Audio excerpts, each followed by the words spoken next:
I'm not a scientist. I'm a bishop. And I'm here in a laboratory set with this on. It's a gimmick to get your attention. But it's more than a gimmick, because I believe what I'm going to tell you. I also want you to listen to what a bishop has to say about science.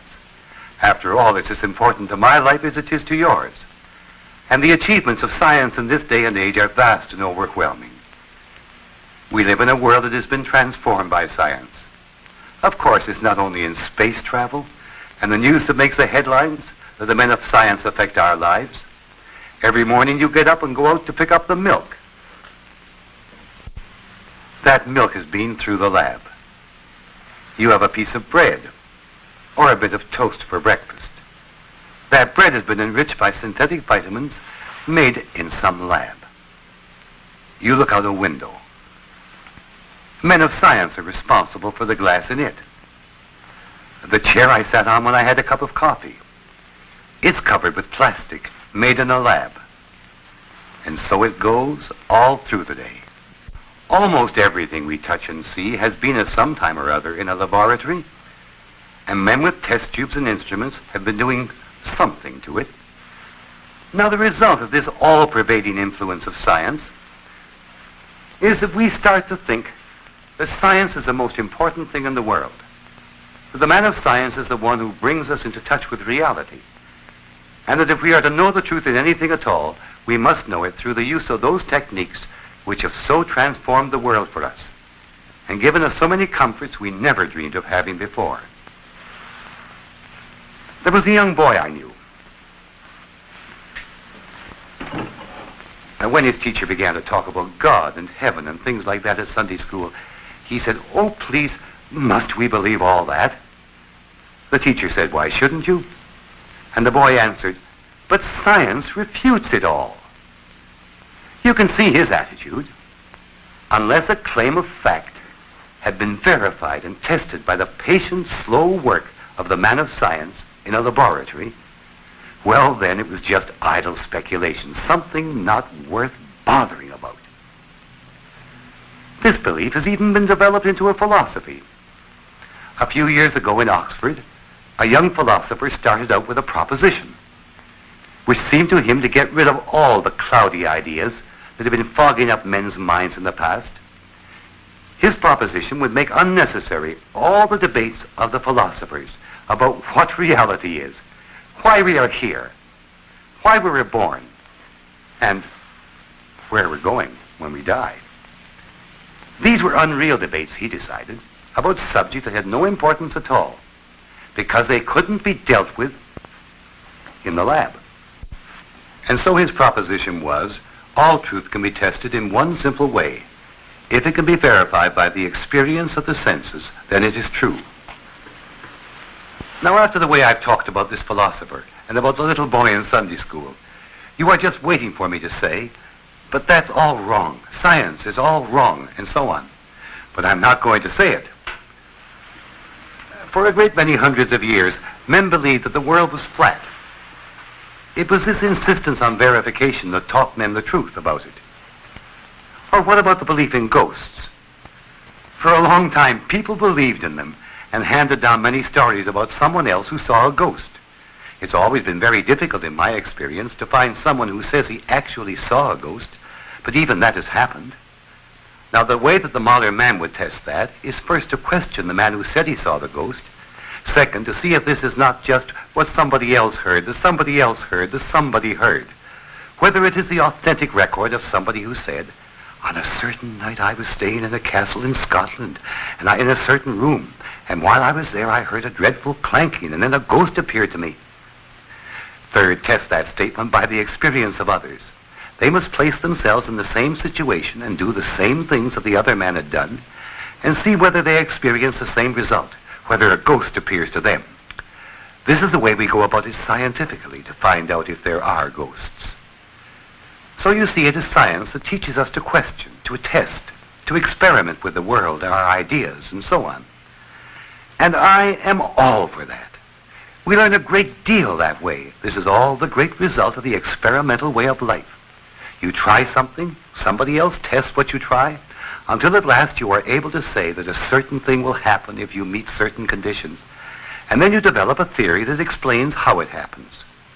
For instance, for a long time people took cod liver oil without quite knowing why, except that it seemed to be good for them, until slowly, by painstaking experimental methods, the scientists discovered what it was in cod liver oil that was good. And the whole age of vitamins developed. In essence, the proof the science offers is simply this.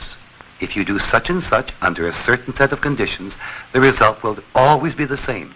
It has happened that way before, and it will happen again.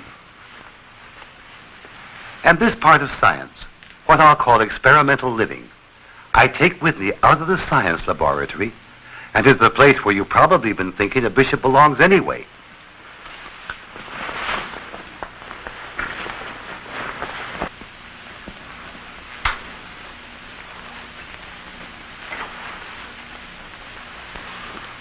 In this church set, maybe you think I've stopped being a scientist once I'm in the church, but I would contend, I would argue with you, that here in this scene that I am now in, here you will find people who are living experimentally just as much as those who are living quite immersed in the scientific age. Here in the church, you meet experimental life. It is in this church that we do certain things, because men whose lives have been transformed before our very eyes, men who have developed a strength of character, of goodness, holiness, kindness, that we didn't find in other people. These men say, the reason for these things happening to me is simply because I went into the house of God, because I came to believe in him and to serve him. This is the way I worked to make this happen. I placed myself in God's hand, if you like. I surrendered to him. I placed my trust in him, my faith in him. I knew that I must come to know him. I was convinced by the Christian faith that what Jesus Christ has said and done, as recorded in the Gospels, was something that I had to come to terms with. And when I did, when I believed all that this religion was saying to me, and when I went forth to live because of it, then my life was changed. The man who tells you this is a man who has tested for himself the experience of others, who tells you of something that has happened to him, that he does certain things and meets certain conditions, that when he says his prayers he comes in touch with a reality, with someone who can be known by anybody else who does the same things in the same way. Now, you will say to me, well, I've tried religion. I've said nothing at all. Of course it didn't happen right away.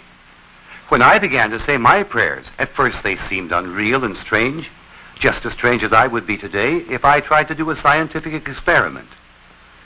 I can well remember when I was a boy trying to do an experiment with sodium. I let a whole big lump fall into a basin of water, and it exploded in all directions. In high school, I tried making gunpowder, and we had a little fire in the lab. I was working with unfamiliar materials. I wasn't skillful. I hadn't practiced enough. And so, of course, I couldn't get the results that the real scientist could. In the same way, when you and I start out to try to be religious, if we give up the first time we kneel down, we think, how strange it is to kneel down here, and to think I'm talking to someone who can't be seen, who can't be heard, who is away off in heaven. It seems so ridiculous and unreal, and I've tried it and it doesn't work. Well, do you think any experiment, scientific or religious, worked the first time it was tried? I have always been fascinated by the story of Bernard Palissy, the man who rediscovered a method for glazing pottery. He tried again and again. He used up all his money for fuel for his furnace. When his money ran out, he even broke up his furniture and threw it on the fire over his wife's heartbroken objections. And it was only when he had worked this long and gone to this extreme that he made his discovery.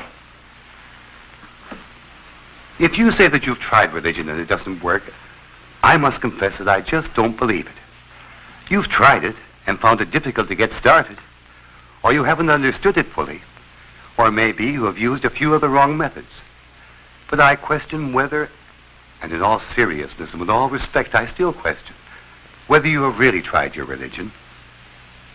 But all the time that I'm saying that you can test religion experimentally, I have to say something else at the same time. When we talk about the things that you think of as belonging to this church setting, the realm of the supernatural, of God and of Jesus Christ, of heaven and of eternity, and of the things of the Spirit, then we're talking as if there is something more than can be seen by the eye, more than can be found in a test tube and dealt with in that laboratory. This is a greater reality we're talking about. This is a deeper experience than anything that can be tasted, touched, seen, or heard. There are a lot of people who think that this realm I'm talking about is less than scientific reality. There are many people today who think that when they come into church, they are leaving the real world behind them. They're coming into a kind of dreamland, a beautiful dreamland. They love the music. They love the atmosphere. They're quiet. I had one man say to me, I like to go to church every Sunday. It gives me a chance to be quiet. And that was all he saw in it. You could feel that his real attitude to the church was something which took him away from the real world to a pleasant dreamland.